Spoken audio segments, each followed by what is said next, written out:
Ladies and gentlemen, welcome to East versus West.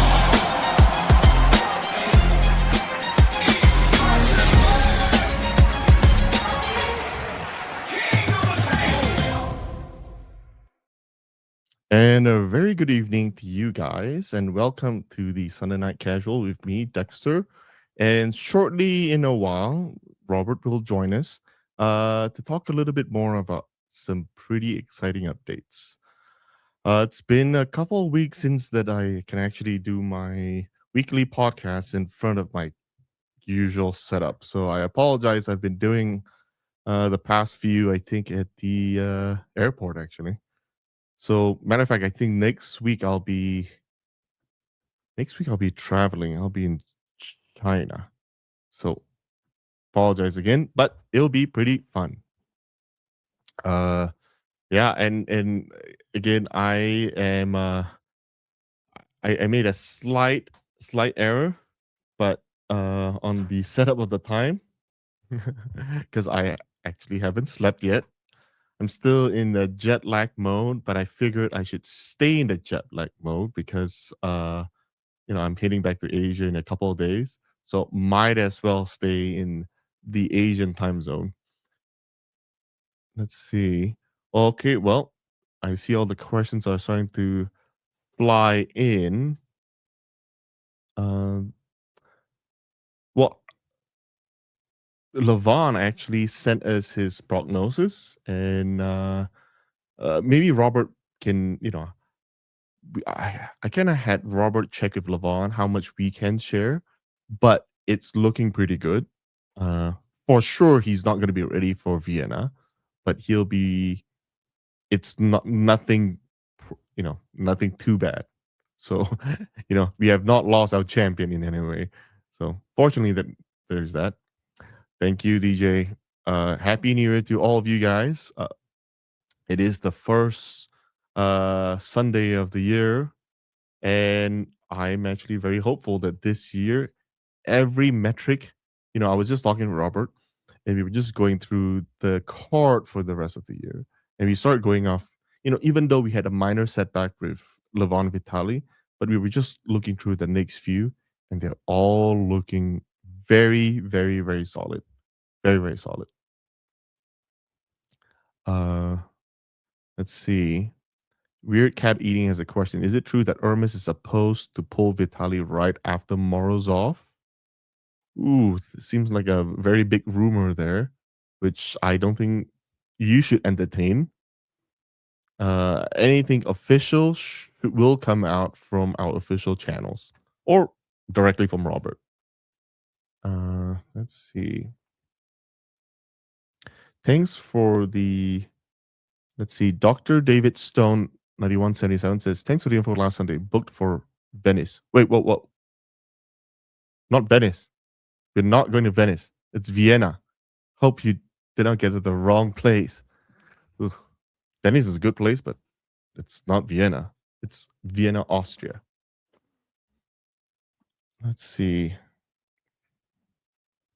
Yes, Robert will be joining us shortly, and I didn't. Yeah. So he'll be able to give you like great updates.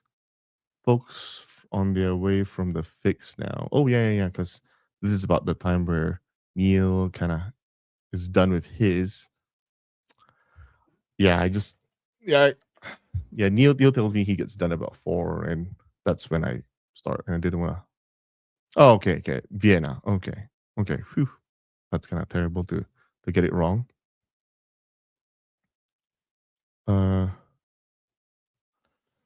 Kelvin Jones YouTube says, I actually bought 2 annual passes by mistake. Well, my parent bought one and I bought another. So thanks to whoever does support for refunding one of the passes. Good customer service. Thank you. So to clarify as well, anything to do with pay-per-view, we have a separate broadcast team that does all the refunds. So you could actually go on and there's a chat bar for customer support. And during working hours, please use that instead of the emails. Now, if it's merchandise or in-person tickets that you purchase through now, you've seen a slight change in how we operate our e-commerce site. It's now through Shopify. Then you can send us an email either on at evwsports.com or contact at evwsports.com. Orders is a lot better. So, uh, let's see. Here is another one. Minas Fam, if Devin wins the left arm match against Vitali, do you think it kills the hype for the right arm? No, no. I I think it okay. If we were to do a poll right now and see what the likelihood it is for the outcome of the left arm, I think from at least from all what I've gathered, Vitali is the big favorite, like big favorite. Not even close, right? And I think what you've all seen, especially in Atlantic City, which is technically the first card that through Snezana's and Robert's, kind of baby, that is really the first that they've put together from scratch. You could see that they know what they're doing. How many people were completely wrong in the guesses for Atlantic City's card, right? I think there were several upsets. So I think just like this, the match arm, the left and right arm is independent of each other, and everybody thinks that Devin's gonna lose. And what happens if he wins? Okay, well that's technically another upset, right? Now then, when you look at the right arm, okay, Vitali. Well, I think that one might be a bit different. I think Devin is ranked higher, and he's probably favorite to win that one. Could also be another upset. So what I'm saying is there's so many upsets that's you'll start seeing a lot more upsets. And I'm not saying it's you know intentional in any means. I think all what it means is that the matchmakers for EVW right now is doing the absolute best to put together matches that are going to be both exciting and unpredictable. I think this is really interesting because uh I mean, there are going to be some matches that will appear that it's very favoring one athlete just because that athlete's a little bit more popular. But I think the path that we are going, and I think with all the, I think with the card that's being announced, right? As we are releasing all the matches, you're seeing that there will be a lot more new faces, and it's very intentional, right? Now, when it's new faces, I know it's a little bit more difficult to try to predict who wins, and because isn't as much data out there compared to some of the more well known athletes. But the idea behind this is that we look at it as in a form of investment, right? I mean, take a look, say like Rickard, right? I know there were some concerns that hey, some of these new athletes they're pretty quiet, nobody knows about them, maybe nobody cares whether they're in a cart or not. And this is what I tell everybody, including our own internal team, is just look, right? Every athlete when they first get invited, they're typically a little bit more conservative because they don't know if they're gonna win or not, and they don't want to be the guy who's one hit wonder who got on stage but lose badly and but was so flashy and just embarrass himself, right? So every athlete tend to be a little bit more conservative, but you could see how even Richard Borman, he has sort of evolved. If you take a look from the first time he was on stage and in his interviews, he was very you know just he was open, but not as how he is right now. He's very open, very confident. He's even able to taunt his opponent, even his videos are a lot more interesting and because he starts antagonizing a little bit and starts messing around with his opponent, right? With Schoolboy. So I expect to see that's the kind of investment that we have to take right now in order to bring in now also, right? We are not just bringing in some some people that we don't know, right? We are bringing people that actually are like champions or winners of tournaments at some level. And I think it's going to be critical and crucial in order to keep the sport growing and growing. Which is why we are also doing the whole and I think it was received generally received pretty good, right? I mean, people did embrace it quite a bit. Was the whole prelims, in a way where it was all available, on our YouTube channel for free. Uh, there was no paywall whatsoever. We are doing that again. However, we are still deciding which ones get on the prelim, and how many typically. So that is to be discussed. The one the one thing we are doing more on the prelims is that an idea behind it is not putting just the new guys in there, right? The headline of the prelims should be somebody, a match that would interest you enough, right, to get you all hyped up, and it's not just all brand new guys. So the headliners of the prelims technically qualify to be on the main event as well. So don't read too much into, well, oh yeah, he's in the prelim, so his match isn't as important. Like don't read too much into it. We are just A lot of it comes in the form of seeing which are it doesn't draw okay, and to be clear, right? We don't want to take too much away from the pay-per-view, but at the same time we don't want to put just you know n- matches that nobody really cares about. That's not the case. So don't don't look into that too much. Yeah.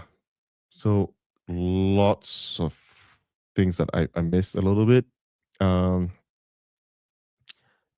the Nine Titans 237 saying EVW 21 has probably the most upsets ever. The new team is working hard. Yeah, yeah. That's all kudos to Snezana and Robert. They've really put yeah, that just blew so many people away.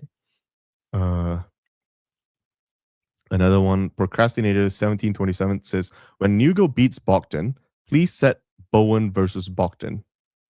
Bowen beat Bogdan dominantly a while back, and both improved greatly since. Would be a great match potentially.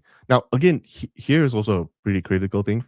Like in the efforts of growing the sport, just like how I try my best. So far, I haven't missed anything yet, even though I'm traveling halfway around the world. Uh, is to have a better sense of what the community wants. And so if you have any ideas and contributions, yeah, send it to my DM me on my Instagram, uh, put it on the chat messages here. I read them. I may not always respond to them, but I do read almost all of them, right? With any ideas of matches to how we can improve things. Just I think yesterday, I received an Instagram message about trading cards, right? How we should have trading cards, where it's not just autograph, but we can have what we call chase cards, where it's a one of one. Things like that. So just keep sending things over. I'll do my best to read them.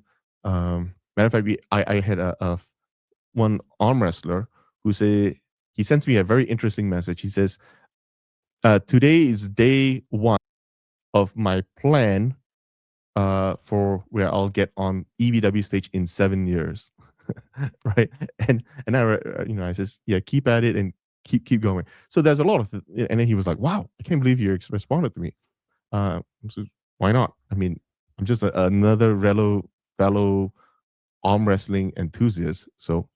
And so again, Robert and I super love to hear what you guys have any thoughts and any recommendation ideas. Now, it's not we can't implement all of them.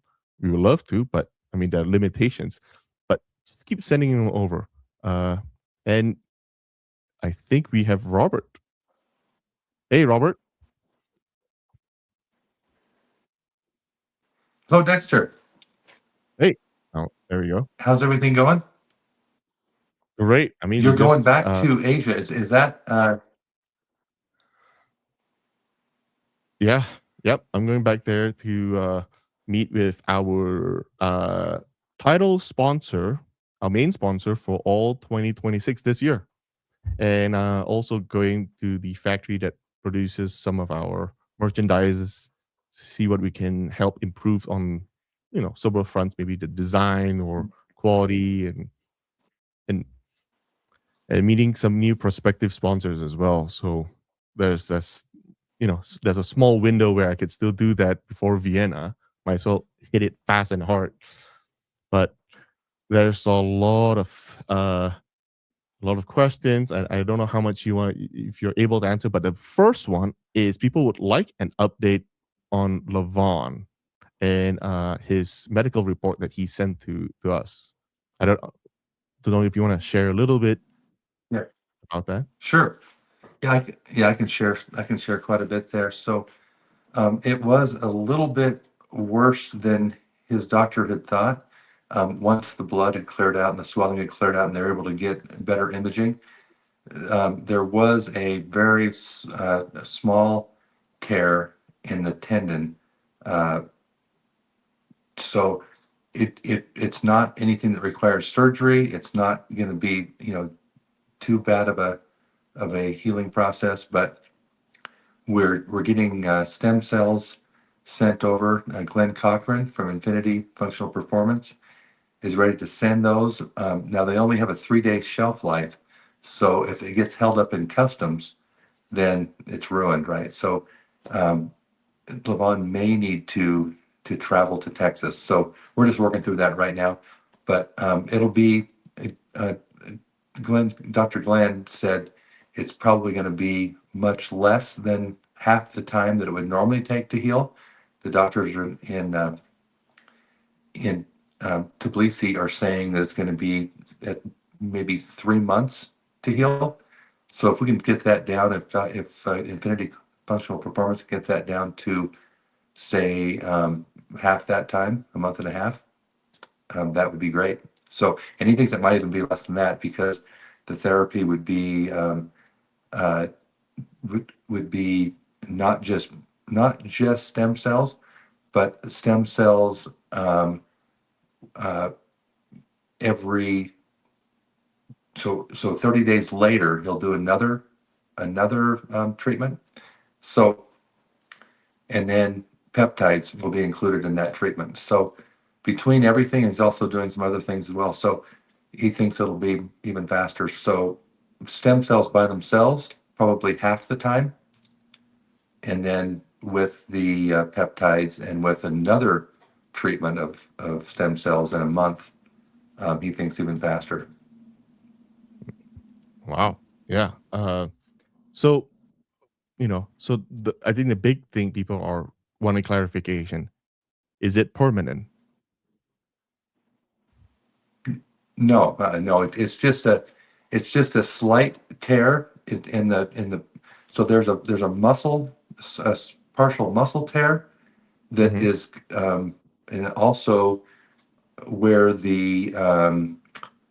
where the muscle connects to the tendon, there's a partial tear there in the tendon. So it's not as good as what we had originally thought and we had originally hoped. Um, we were hoping it was just a muscle tear, which is what the doctor thought, without being able to get in and see. Now, also, because Lavon's so big, he couldn't fit in the MRI machine. So they had to do this through ultrasounds. Um, so, and some other testing. So it's not quite as good as an MRI, but they were able to get enough imaging and they're able to get enough of the different angles that they can tell that it doesn't require surgery at all. That's ruled out completely. What is the likelihood that Lavon is ready by June or end of May? So that's what we're trying to establish right now is if he could be ready for um, May 1st of June, first part of June. And he doesn't think he will be ready. He needs about 3 months to train after he's fully healed. Um, Dr. Glenn thinks he will be. So I guess we've got to figure out exactly what that's going to be, and we probably won't know for maybe another month, and then he'll get the images, um, in Texas. If he goes to Texas, he'll be able to get the full imaging and to see really, has it healed? Is it 90% healed after a month? So we'll be able to know more. But right now, Levon doesn't think so. Um, Dr. Cochran thinks that he probably can be.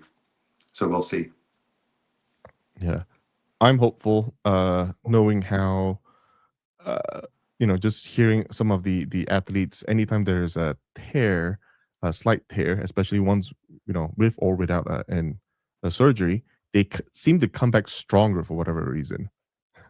You yourself, Yeah. Robert, you have a couple yourself, right? Yep. And it's true. Every time you heal, well, normally when you heal up from an injury, you come back stronger because the body is amazing at adapting. And so it'll lay down more fiber, more, you know, um, uh, tendon, more bone, whatever it is that's been injured. And you do come back stronger typically. So Levon's going to come back even more unstoppable. Yep. That's also something that Devin mentioned in a podcast as well, that, Levon's going to come back stronger, and he's excited for Levon. Oh, uh, so I'm just going through some of the questions. The next question is: any updates on location-based discount for Right pay-per-views? before, Oops, Robert's gonna bugging out a little bit. While he fixes his internet connection, I'll answer this question. Location-based discount it's something tricky, uh, primarily because it's um, uh, unless we can figure out how to, you know, fix the whole VPN situation, that's going to be tricky. I mean, if let's say we find, say, well, Malaysia is only half the price of United States, then everybody VPNs over there, right? I'm just trying to avoid that abuses and whatnot for now. For now, um, we are selling. In some circumstances, we are selling discreetly to countries that currently are unable to buy from our website, but we have a workaround. So for Russia, the Russian speaking countries, they have a way to purchase it. If you don't know how to purchase one at a discounted rate from a Russian source, I'm not going to tell you because I don't want you to abuse that as well. But if you're in Russia, then you'll know where to get one. So I'm also another reason why I'm also going to China is to establish to see how I can help build the arm wrestling scene in China as well, right? And to see if we can, I me and the broadcast team, we have to test to see if the Chinese people are able to receive our broadcast signals, and then I want to establish a way where EVWs can grow in China as well. So there is that. Next question, Mina's fam is pushing for the audience around the table, and I'm happy to announce that is exactly our plan for Vienna. I'm gonna start looking for some pictures so you guys can. Let me see if I can find some pictures of our venue to get you guys all hyped up. Um, for this venue is super legit, right? This venue is here. I'm gonna share this picture. I don't know if it's very clear, but it should give you a sense of how the hall would look like. Okay, S- so the idea behind this setup is that the table would be closer to somewhere uh, in the middle of the hall, right? So this one is more towards the edge. It's just one side, but I'm going to put it closer towards the middle, and then you have seats all around it. Okay. But you can see how good this style seating is in Vienna. I don't think you guys want to miss this.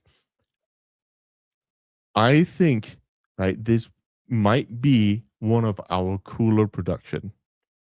This would be a testing ground as to the requirements for our future events as well. We are always gonna, if this works out pretty well, I'm gonna have the our European team just try to get venues such as these. Now, this is obviously not our event, but this is the same venue hall. So, so ignore all these chairs and whatnot. I thought it looked pretty good. Uh, it's sort of a it's not really Colosseum style, but more of a arena style, where all even the the seats fall further behind would still have a pretty good angle on everything. We are thinking of we're gonna play around a little bit. We haven't finalized the plan yet, but we might have a jumbotron on the very top, right? So it kind of have some sort of a feeling where it's there won't be any terrible seats in the house. It's what where we are getting at. You won't have any terrible seats in the house. It will look very very awesome. So yeah, I've heard several people talking about some sort of a uh, audience on the background. We're gonna shoot for that. We're gonna shoot for that this time. Uh, I was thinking companies should talk about sponsors more. Yeah, yeah, you're not wrong. You're not wrong. This is something. Oh, Robert's back.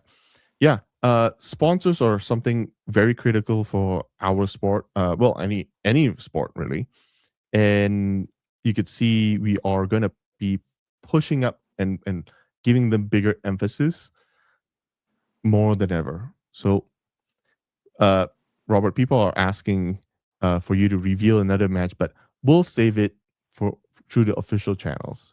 We we'll save it through the official channels. Okay. Robert, that Well, somebody's I did asking. see a comment earlier. Uh huh. Go ahead. I saw a comment earlier about Bowen versus Bogdan Stoica. Um, just to be clear, that match would not be close now. That was several years ago when Bowen beat Bogdan. And since then, Bogdan's been on a complete upward trajectory and beating huge names. Yeah, that would be not even remotely possible, that match. But anyway, Yeah. just to answer that question, I saw that. Oh, yeah, yeah. That's good that you answered that because I mean, you know a lot more about that than me. Another one of our fan is recommending Ashley Hoyta. I'm not quite sure who this is. Dr. David Stone 9177. Uh, Ashley Hoyta. I'm not too familiar with her. Might have to look into her a little bit more. Unless you know her, Robert. Oh, oh, yeah. Yeah, I do know. Yeah, she's very good. We are talking, and well, I'm talking to Ian Carnegie, uh, about her as well. And so she pulled for him, and then also Courtney, who is another big one, and she's maybe even a bigger star. Um, you know, there's another female arm wrestler that's really on the rise. Well, that's great that you know her. Let's see. Some are asking about contingency plan. A lot of them are talking about how good Glenn Cochran is. He's a great guy. IFP. See, yeah, and IFP is one of our consistent sponsors. So we thank them, and they were our title sponsor several times for 2025. So big shout out to them. Um, Yes. a few are I was talking about Michael Todd's match with Lavon in June. Do we have any thoughts about that match, Robert? Yeah, we're still working on that, but we've got to get Levon healthy, or at least so that he knows that he can be ready. But he's Levon has you know is also concerned about uh, taking it a little bit out of order, um, because it was supposed to be Vitali first, and then, he talked about Michael after that. So we're not really sure how that's going to go. We still have to work that out. Great. Oh yeah, a lot of people are saying that uh, our events are getting bigger and bigger and growing. At some point, can you imagine if we had our events in a football stadium or a WWE arena size type event? Because Yeah. well, Well, while you were reconnecting, I showed them a glimpse of our Vienna's, uh, you know, our Vienna venue, and yeah, these seating style looks really, really nice. yeah, it's great. This will be the best, or the biggest and best venue that EPW's ever had. So looking forward to it. And then the Yeah. one in Germany is even bigger than that. Oh yes, yes, sir. Faz, I don't know if it's the same Faz. He has a super chat. He says, "I think it's time for new title belts, goal and worthy of our champions. Also, I'm at your beckoning call." Oh, Robert, you think it's time to talk about our award ceremony? Should we talk a little bit about that? Yeah, yeah, let's do. So here is a glimpse of something. Now, right now, we are not in the position yet. More from a logistic and standpoint, but somewhat also financial standpoint, to do a full blown Oscar style arm wrestling awards ceremony. But talking to Robert, I think it's quite critical that we need to give uh, you know sort of not only just attention but also emphasis on how much people spend training their whole lives to get to this point, and we need to recognize them. And what better way than to do in a form of a title belt is one thing, but just an arm wrestling award ceremony. So our team they're actively working and putting on uh we're planning on doing something between now and our event in Vienna, because it's still somewhat of a 2 month, we're almost shy of 2 month gap, and we want to keep things going and still people all engage on our platform. And so we are thinking to do sometime perhaps end of this month. uh the dates, when we get closer to getting everything ready, we'll announce the exact dates. And our graphics design team, they're putting something together. Here's a quick sneak peek, right? Everything's super nice, and the basis of the award would be for athletes who have competed at any time in 2025. So athletes who have competed in 2025 qualifies to be on there. So we have several categories. I don't know, Robert, do you want to mention some of the categories? Well, just some of the obvious ones. Best arm wrestler is one of the categories. Um, Best match is another category, Hmm. and then we've got it. And I don't know if we've decided on this for sure. I know we've been talking back and forth about best walkout. I think is a pretty cool one. Yeah, the best walkout was something I was thinking of at the beginning, and maybe guys, if you're on the chat, uh, tell us what you think a little bit, because the walkout for 2025 we didn't put as much emphasis, but in every other sport, like, well, I mean, like boxing and whatnot, their walkouts are you know very elaborate sometimes, and part of the whole, you know, I guess our event, it's really entertainment. And I think walkout can be and should be part of our entertainment. And so more emphasis should be given. So I don't know, just put down in the message and give us a little bit of a thought. The other one is we will be doing is rookie of the year. That's also another big one. We won't have as many categories as we would like, because say like arm wrestler of the year, this year we're not splitting between females and males. So we are just combining them. And how the process, what we are envisioning, is that there will be a sort of a jury, a panel jury, about 5 of us, where we'll make our own scores and we'll tabulate them together. And then in combination with the fans, all of you guys. So we're building a poll that will be on our evwsports.com website, where you can play a big part in determining who wins the award.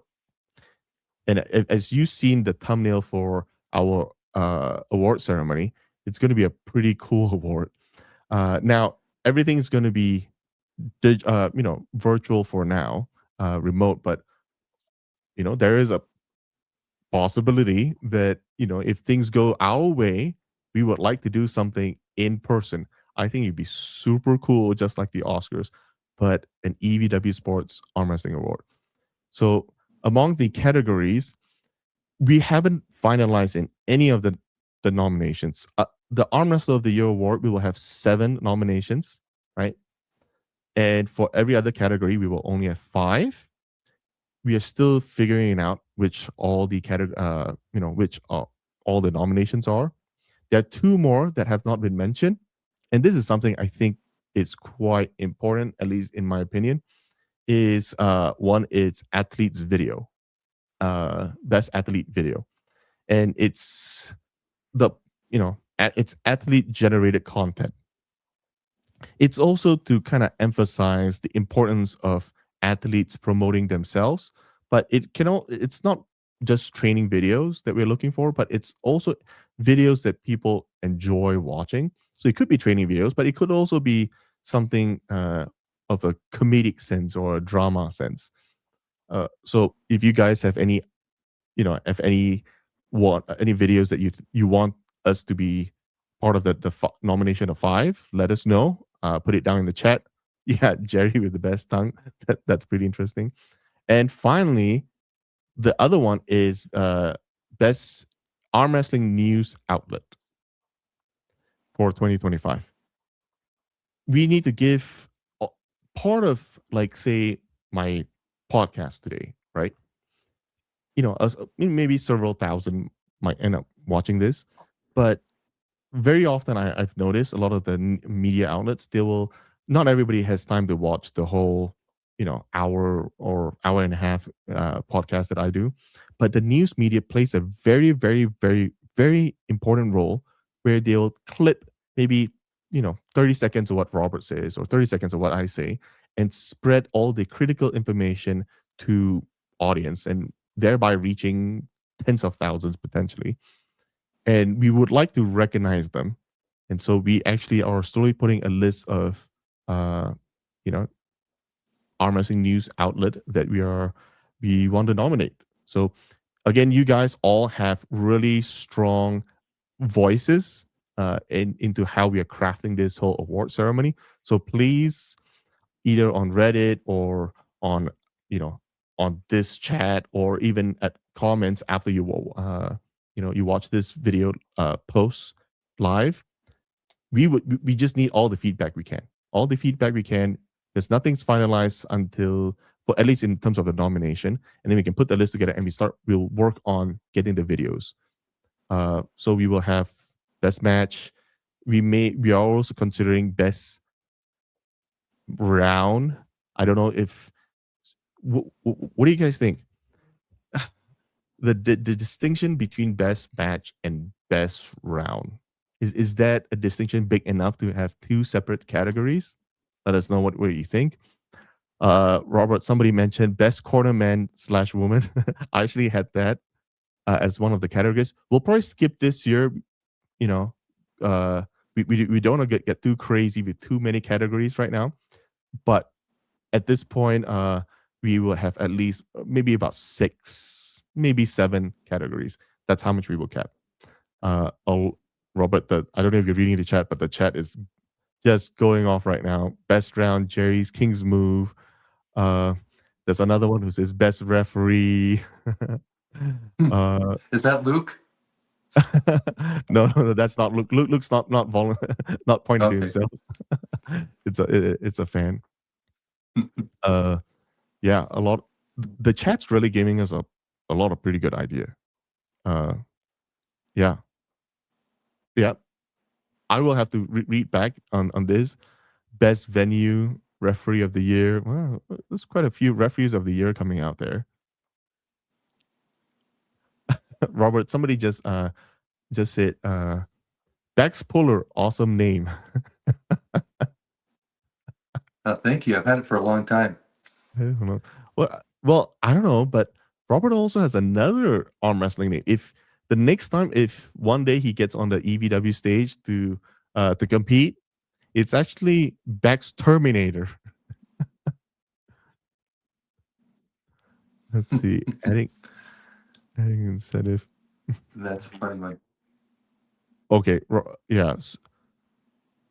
Yeah. I think this is it's gonna draw a lot of draw a lot of crowd. There's actually one last category of Robert we forgot to talk about. There'll be one category that would be completely 100% judged by and awarded by the fans. That the panel would not have an input other than putting the shortlisted top 5 nominations. And it's what a category we call fan favorite. So the fans gets to vote. The fans gets to vote completely. So I thought that was pretty fun. That makes up about 6 or 7 that we've just mentioned. So now, anyway, with that said, I hope everybody's excited. We'll be releasing our nominations pretty soon, and we will hope as many of you. It doesn't cost anything to vote, but it helps us craft. Well, at least conveys who you want to win. So now back to a lot of athlete related question that Robert, I'll probably have you help answer some of these. One is, when will Bacho compete again?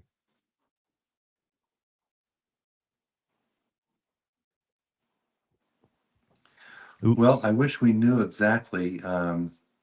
Yeah, so he had something come up on the last event.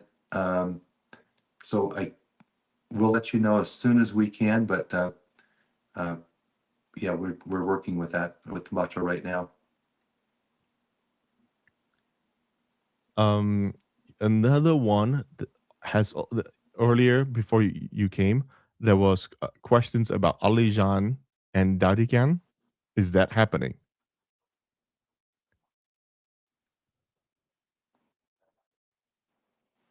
Ooh. So yeah, both have agreed, um, but the timing is a bit off. So Alajan wanted it to be in Vienna. Uh, David Dadikan wants it to be in Germany. So, and for different reasons, I mean, just so you know, uh, Alajan celebrates Ramadan. And so Ramadan doesn't get over until I think the end of March. So it doesn't really give him time to really um, prepare for April. And then on the other side, David Dadikan, um, had some things come up, and so he's not really ready for Vienna. Um, so we're working that out right now, and hopefully we'll know something here pretty quickly. But um, it would be good to have one of those events. But Vienna would be ideal. But our card is pretty full. But we would take that match. We would add that match for sure if we can make it happen. Uh, there are some asking for updates about Brian Shaw, and I think he released a video just not too long ago. I think was it the day before yesterday, about him actually still training. I don't know if you have a comment about that. Yeah. Yeah. No, we really want to get Brian back and involved. It's just a matter of finding the right opponent for him. and we don't want to have an opponent that's that's going to be too decisive. I mean, we don't want to, like I said before, we don't want to throw anybody to the wolves, and Brian included. We want to make sure that it's a close match as much as we can. Make sure that it's a close match and that it makes sense for both athletes. But we have been in contact and contacted by Leonidas's manager, and this is a few months ago, and he wants to come back to the EVW stage, and wants to start pulling more regularly. So that may be a good match for Brian, but we've got to see where he's at and make sure he feels good about that. So I think that could be a good match. Leonidas has not been training very much for arm wrestling yet. He'll have time to prepare, but he's been really focused on his bodybuilding and not been able to really focus on arm wrestling. But he does want to get back into it, and he is headed to, or he was planning on going to Devin's house and train, and then some problems with the flights and the weather. So it's scheduled. I think that's scheduled for 2 weeks. We're about 2 weeks away, I think, from that trip. Before you came on, there was also a question about now, the Vet Dennis just released a new video, and I know there was a little bit out there that says, hey, Dennis did not communicate anything with EVW, and I think we are slowly getting some clarification that it was sort of some misunderstanding out there. But maybe it's better for you to clarify about this whole Dennis not having communicated with us. Yeah. So I don't know if Dennis. I don't know if I don't know if Dennis actually said that. I know that there was a Russian news channel that said that he said some things like, "Hey, I've not been in contact with EVW. They never contact me." That's not true. And so Snezhana contacted the news agency or the news provider, YouTuber in Russia, and said, "Hey, what are you talking about? This is just not true." And then they took down the post. They said, "We're sorry," took down the post. I'm not sure if that's what was mentioned, but I'll tell you what really happened, and that is Snezhana has been in contact with Dennis, and it hasn't been for the now she's been in contact more recently now, but it had been a few months ago when he contacted him and said, "Hey, we want to get you back into EVW." He said he is interested in doing that, and it's going to be coming up here in 2026, right? But he had a hair transplant, and I don't know if this is something that he wants me to talk about, but I think it's common knowledge. I think he has talked about it publicly, so I think I can talk about it. And in that, when you do that hair transplant, apparently you can't take any TRT or any kind of testosterone, or it will mess up the procedure. So he couldn't train. So that's why he wouldn't be available until 2026, right? And that's what he talked about with Snezhana. Now, after that, Snezhana didn't know is that that first treatment for his hair transplant didn't take, and so he's got to go back and do another one. And I think he's in the process. I mean that's happening or very soon to be happening, which means he can't train for even longer. Which means we're looking at probably the end of 2026 now for him to come back into the league. So he's not been training very much, or he's not anywhere near where he should be, because he's not able to really focus, and his doctors actually told him not to. So he may not look like he's in great shape right now because he's not able to really do much. He's not able to take certain things that he would normally need to take. So that's the whole story. And now the real story would be with Snežana, because this is secondhand, because I don't know Russian, and so Snežana and he talk quite frequently. They've been friends since Snežana's been like a little girl, and she was in Ukraine, he was there. They very, very close relationship and very good friends. So whatever Snežana says, to add more light would be good. But and I think she is actually setting up a podcast with him right now.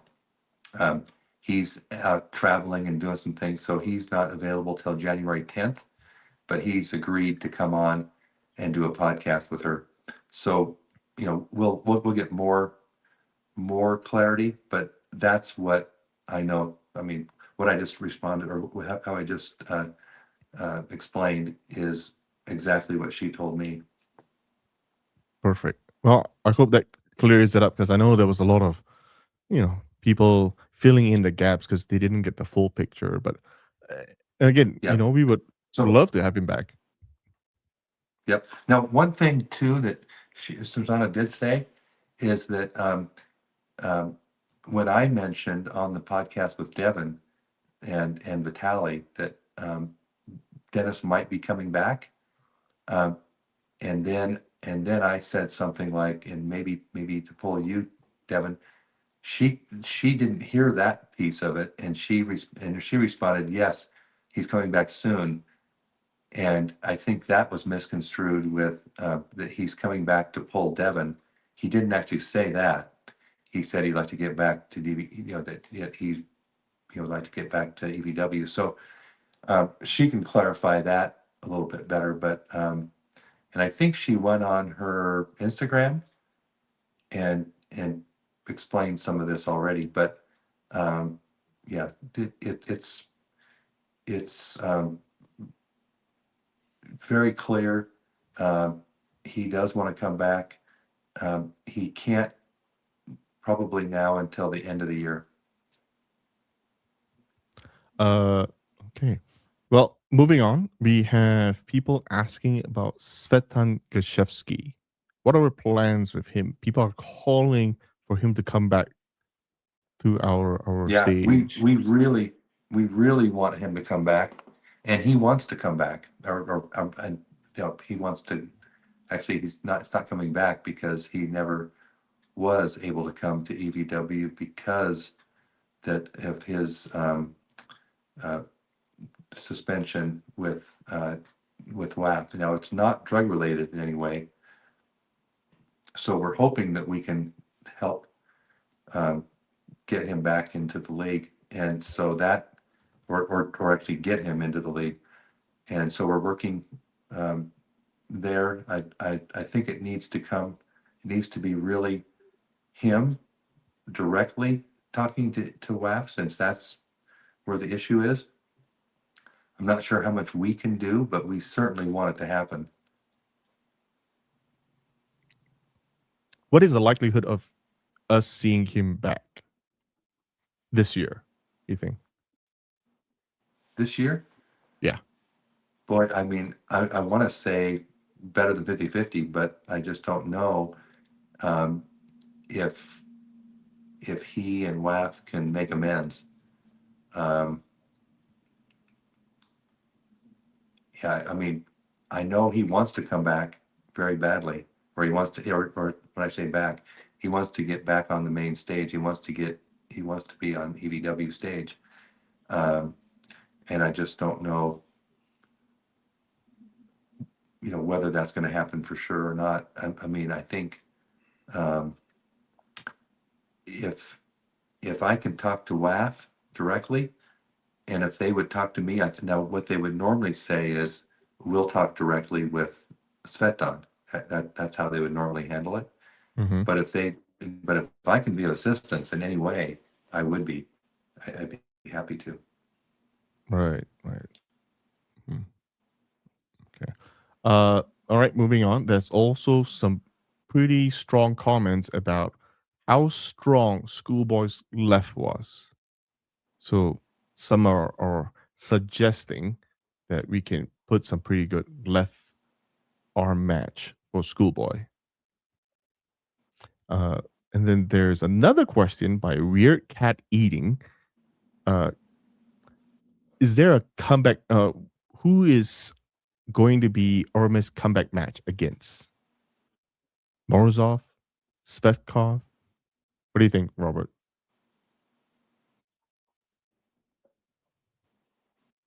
Oh, I think So he I missed part of disconnected. that. You cut out just for a second. I heard Setkov and Morozov.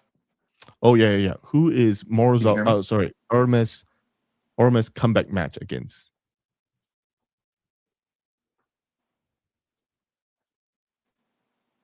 Oh, it would probably be Morozov at this point. We'd have to make sure that he was ready, 100% ready.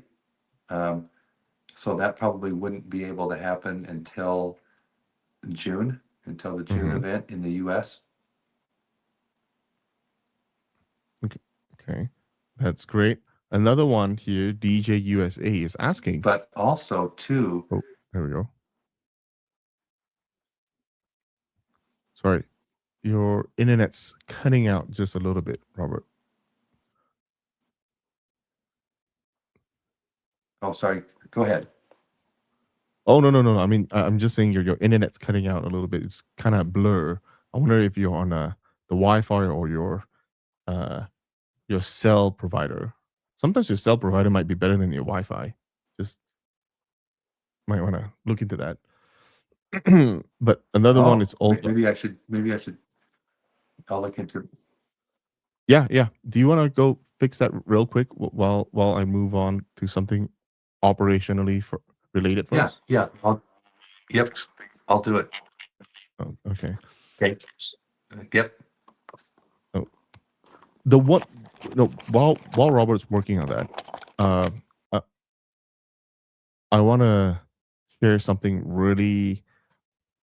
I'm not sure if it's very obvious right now, but that we are putting a bigger emphasis on the tournaments that are attached to our super match events. Okay. Now, to the point where right now, as you've witnessed in Atlantic City, we plucked out two athletes who were competing in the tournament to be part of our main event. Right? We are doing the exact same this time and potentially for every time going forward. So this is probably the fastest way, right? The fastest way for somebody to get on the EVW stage. The absolute fastest way. Now, uh, on top of that, right? What we are probably also going to be doing is that all events, for all the events that we go to, we are thinking we don't like for everything else, right? Everything's new. This time, I'm also going to try something, right? That the finalists are going to be part of the extended pass as well. Now, again, the whole idea of the extended pass is to help all the athletes, and this time I think we're expanding it into the content creators. So if you would like to be part of this, please hit me up directly. And even if you're a news media outlet or you're an influencer or content creator, please, hit me up. And if you're part of this, if you're shortlisted, you will get a coupon code to help push things out. Uh, so, you know, finalists will also be part of the extended pass. We will find a way to air the tournament as well. And I've heard feedbacks from you guys, and I think that's also extra added content that everybody would like to watch. So we're gonna try to do our best. Now we're gonna be busy in European events. The tournaments are held the morning of the event, and it's usually in this time, especially, it's gonna be in the same hall as our main event. So as soon as they're done at about 5 p.m., we have only a short window to start clearing out the hall, setting up we sort of have to put in more lights and whatnot. That's going to be a very tight window, but we're going to do our best to see how much content we can give out to the fans, on our YouTube channel live stream, which means it's free. But don't hold that against us if we can't do that, because our main focus should always be, our main event, right? The prelims and the main event. So, with that, Robert's back. Now, the last question before you left was about Hermes comeback match, right? Who do we expect to see? And we kind of lost you there midway, so I don't know if you want to answer that Yeah. first. So Morozov would be a good candidate, and we've talked about that match. We'd have to make sure 100% that Morozov is completely healthy and has had time to train properly. And if not, then another match for Hermes, Vitaly Letin would be a great one as well. So we've got multiple matches, and then what Hermes would like to do. I mean, he would like to have another chance at Devon.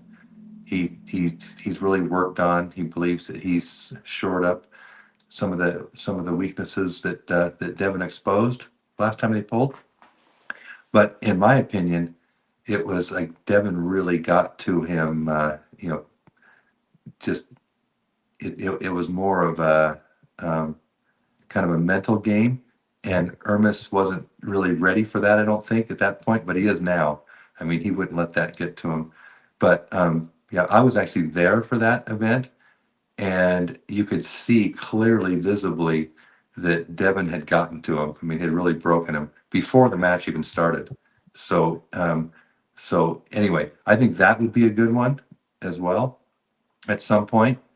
And also, Hermes has expressed interest in going down to the 115 category. And it's a little bit, he's about, I think about 10 kilos heavy right now, but that would be doable as well. But right now he wants to really do what he can in the supers. That's just great news after great news after great news. All those matches sound really good. Here's DJ USA. He's asking, what are our plans for Ayane Takinaka? Yeah, so we want to have her back, and this next one would be for a title shot. Title shot. Ooh, that's a pretty good one. I mean, she was entertaining and also pretty dominant in the last match. So that's good. Let's see. Robert, there's another recommendation. If you're doing an awards show by Houdini Sports, it says Translator of the Year. Yeah, that guy deserves it. That'd be too easy. I don't think we'd have Only any one other nomination. nominees. That's funny. Was that funny. comment by Alex? Oh, maybe. No, it's not. It's not Alex. That's funny. He is great. Yeah, he is great. There is, let's see. Oh, while you were gone, I also kind of explained our bigger emphasis we are giving towards the tournament, that we were pulling athletes from the tournament into our main event. So there'll be a lot of scouting with you and Snezana, watching the tournament. So try to attend. Like a lot of the emails that I get or messages on Instagram, Robert, it's all about, how do we get on your main stage, or please invite me to your main event. And the idea is, go to it's the easy. tournament. Yeah. Yep, the tournament is, so that's how we found Philip Larson in at King of the Table 13 at Atlantic City. That's where we really discovered him. It's like, okay, this guy really is the real deal. And then he had a match in August, with us in Colorado. So that's how that came about. The um, the very latest one in Atlantic City with Pork Chop. Now, of course, I know Pork Chop very well. He was at EVW 6, um, and when he hurt his arm with Zurab.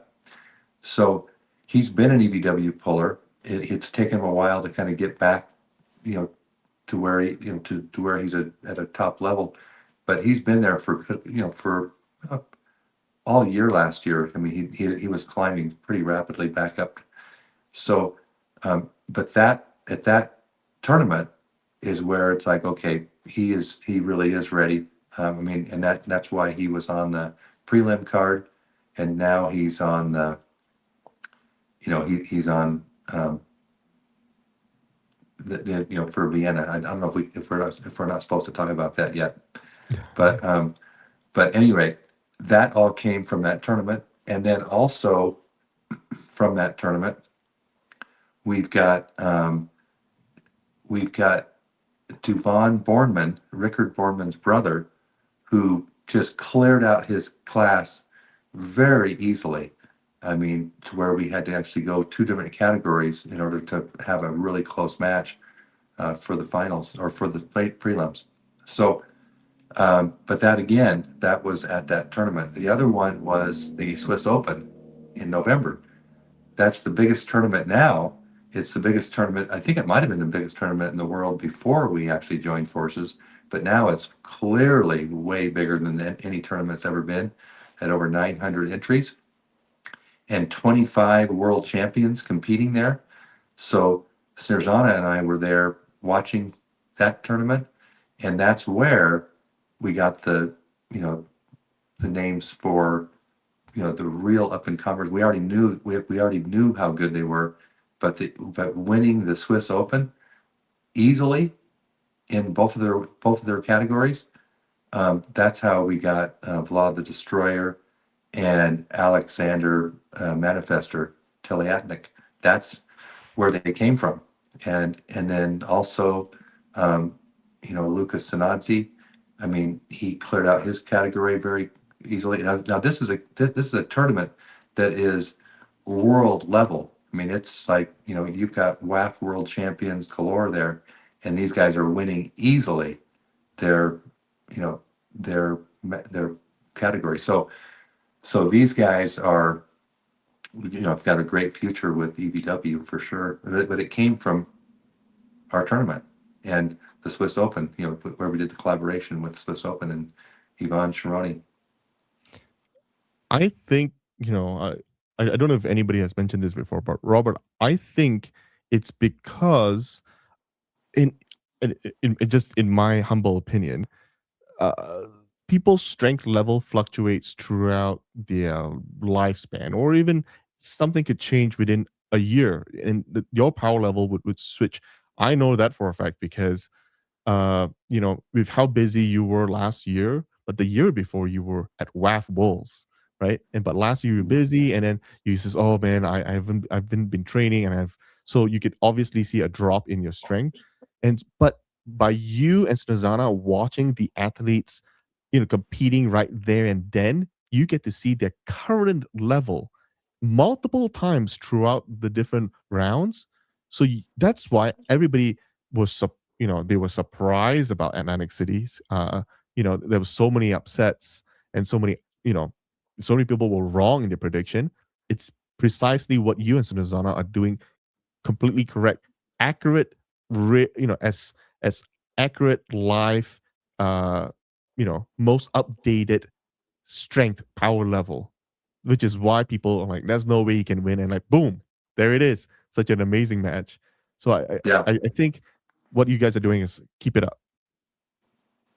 Yeah. Well, so um, that's really, I think, critical for EVW, because the biggest complaint that I saw from just over and over again is Mhm. that the people were getting tired of EVW just having the same athletes just recycle back through. Now we're going to have this person pull that person. They're already EVW athletes, and it's the same ones, right?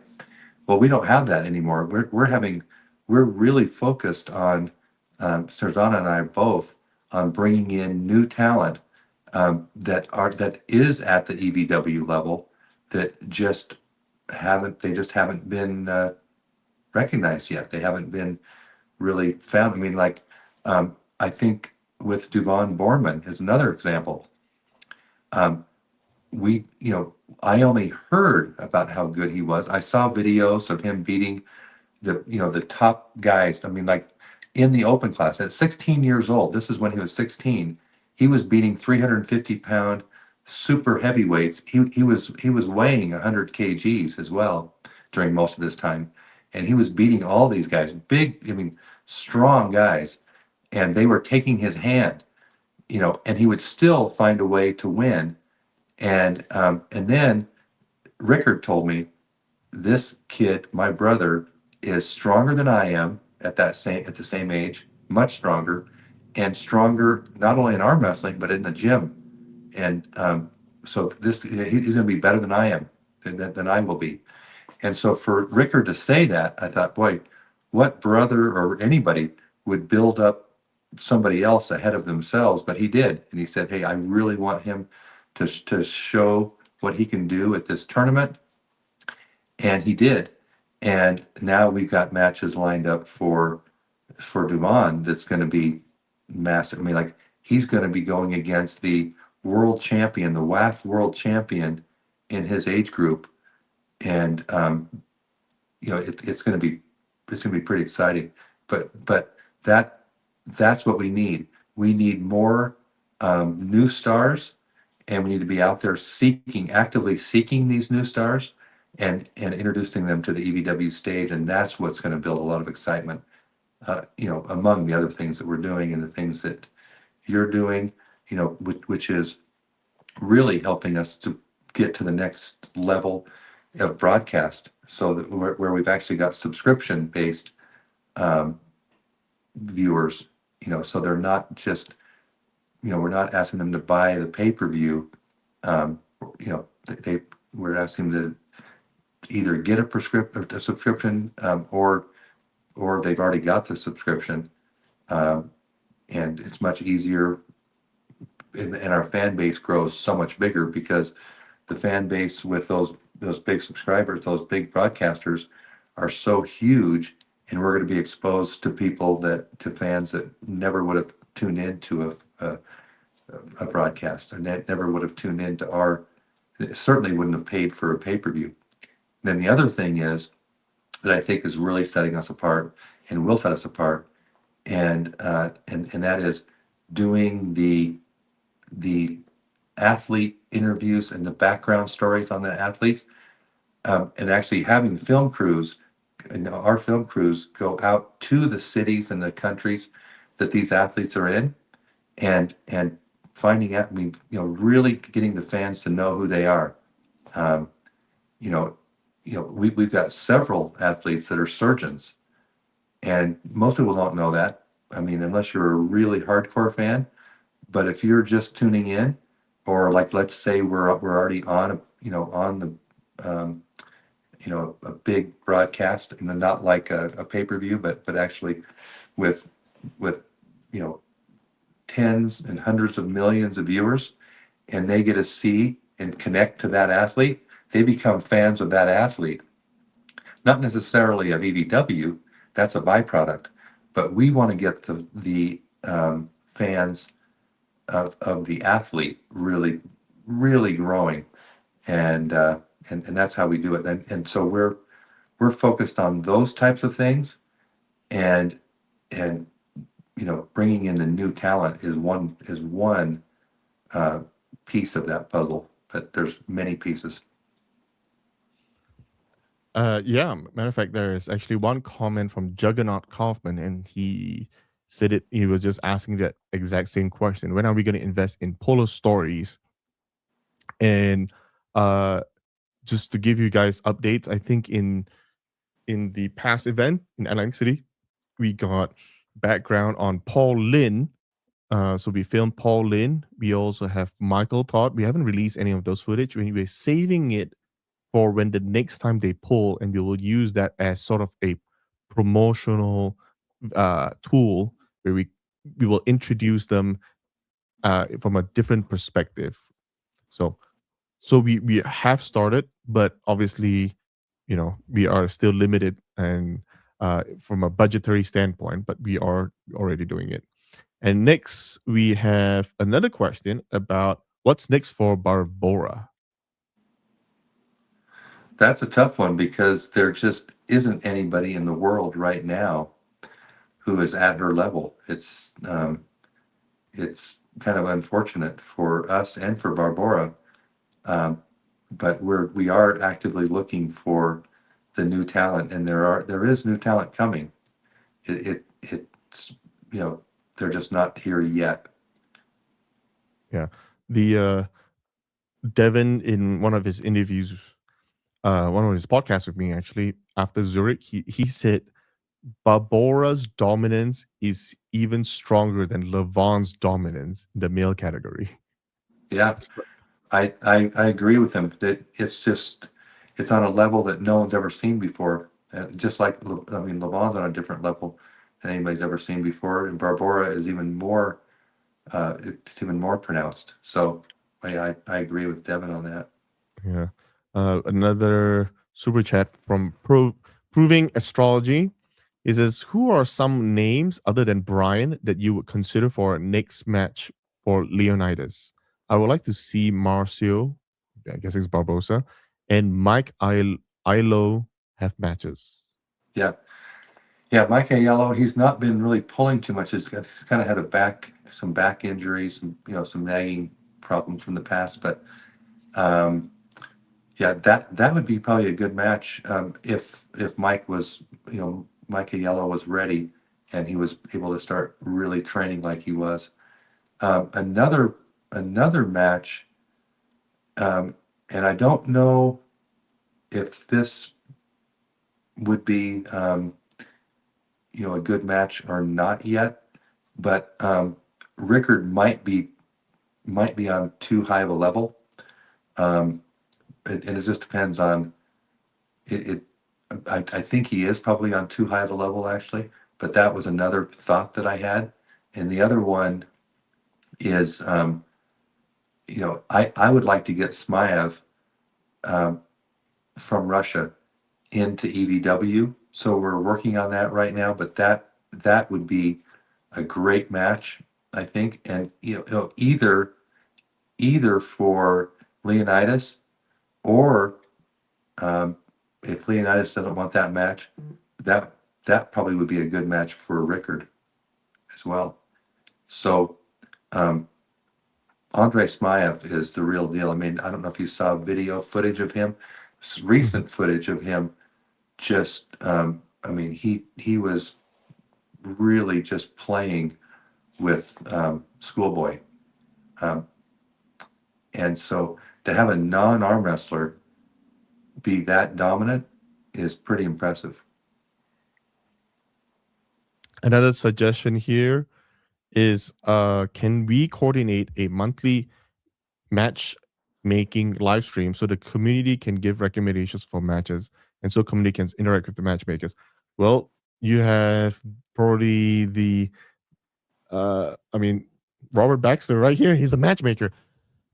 I'm gonna try to do this podcast with Robert almost on a weekly basis. So I know every week there's always updates, especially when it comes in regards to the athletes, and there's nobody better to answer those than Robert.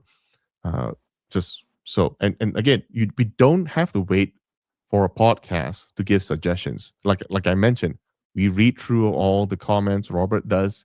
I do. So yeah, just don't wait. Just put it on the comments, not on the live chat because it's not quite as easy to read the live chat, but on the comments after the videos is over. Yeah, in fact, I think that's a great comment that was just given there on the fans, because I think we ought to do one match per event if possible, based on fan favorite. What do the fans? Who do the fans want to see? And we want to start getting getting the fans more active in that, and because not only do they have great ideas, some of them we might have already thought of, some of them we might not have thought of, but we also know where the interest is and how high the interest is. So what we'll be doing, and this will be coming up, is we'll be doing polls, and we'll say, for Leonidas, for example, these are the three, these are the three possibilities, three choices, and then vote, and let's see what the fans want to see. Who the fans want to see Leonidas pull, or who the fans want to see Brian Shaw pull, or or Smyev, or whatever. So if it's especially if it's a celebrity match, or if it's um, you know a rising star match too. I mean, we want to see that. I mean, I'd like to see what the fans think about a match for Devon Boardman. I mean, I think the next match needs to be in Germany with the current WAF age group champion, same age as Devon, who just won WAF Worlds, and he actually is German. So he's actually, we will have a huge support from the German audience for the live, especially. Uh, Here's another recommendation. What about Rikert and Kodecha? Is Rikert ready, or is Kodecha Um, too much? I think with Kurdecha, um, it needs to be somebody who, um, has I mean, the arm strength has got to be pretty dominant, because because the hand and wrist and top roll of Alex Kurdecha is so powerful. I mean, unless you're at an extremely high level, I think it's got to be somebody that can go arm to arm or go inside with him, take him inside, and that person would have a good chance. Rickard certainly could do it, and may be able to do it sooner than I think, but I don't think he's quite at that level yet. There's also a lot of chatter about Brad Grundy versus Leonidas is one of them, but his name has been over the overall the chat tonight. So what are your thoughts about where Brad Grundy's is currently? So I don't think Brad's quite ready for for that. I mean, he has shown that he's certainly very capable, very strong. I don't know if he's ready for Leonidas. If Leonidas Mhm. has been training, or if he's got enough time to train and really get back to full form and even a little stronger than he was, I think that's a pretty tough match for Brad Grundy. And the weight difference too is pretty sharp. I mean, if they were in the same weight class, maybe. I just don't think that would be fair to Brad. Robert, there's this really, really interesting idea here that you might want. It is actually quite common in some other sports. This fan of ours, humbly noble, he says, and fans could vote, and they would increase the pot somehow, making the match more interesting. But Yeah. in one of the sport, like uh you know what how they would do it is, let's say we come up with like the jerseys, right? For every jersey that we sell, $5 goes goes towards the pot, right? The prize pool. And then you can see every day we update the prize, the prize pool, and it gets, oh, it's bigger now, it's in the thousands of dollars and tens of $1,000s, right? And then everybody just supports, and that's also another, you know I'm not saying we have to do it, but I'm just saying Yeah. that's kind of I a like the fun idea. little thing that we could do as a bonus for our athletes. Because any time that we can give back to the athletes, without really taking too much away from our expenses, right? I think we should always try to do. Hence the whole extended pass idea. So Yeah, I think the extended pass idea is a great one for that reason as well. And anything we can do like that to increase the pot, increase the prize money for the athletes, I'm in favor of looking at whatever we can there. another question is, who is going to challenge Mindaugas? Who can challenge Mindaugas now? Well, we thought it would be it would be Arthur Makarov, and that would be perfect, a perfect match. Now, I'm not sure. And in fact, I've got to really talk to, or actually, I'll ask Snerzana to talk to Makarov to see if he's, if he's training, if he's, how prepared he would be for, for a match with Mindaugas. We'd want him to be really ready. If there's, if there's anything holding him back, that probably wouldn't be the right match for Mindaugas. Yeah, there's what about? I think Duvon called out Auden. What do you think about that? I think that would be a terrible match. Terrible match. You heard it. Yeah. Um. Yeah. Somebody is also commenting how cool the whole prize pool would be. I think that would be a fun little thing. I don't know if we can set it up in time. Maybe we can get it up in time for Vienna. So you might be able to do something for Vienna. Let's talk offline and brainstorm something. I think it could be fun. It could be fun for the athletes competing in Vienna. And if the pilot program works, we'll just keep doing it for all the rest of the event. Mm-hmm. Right. So anyway, I think we are about at our mark where we will end. Any last things you want to announce or anything before we kind of sort of end our podcast? Robert?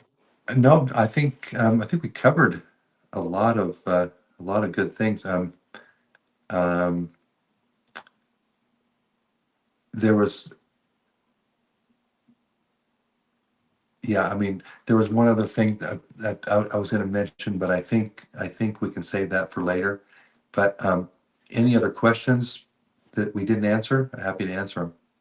Yeah, just put it in the comments and I'll read it. And if I can't answer it, I'll always consult Robert. With that, everybody have a good night and thank you for joining us. Thanks, Robert, for joining me as well. All right. Yep. Thank you, Dexter. Thank you, Thanks. everybody. Stay strong and keep pulling.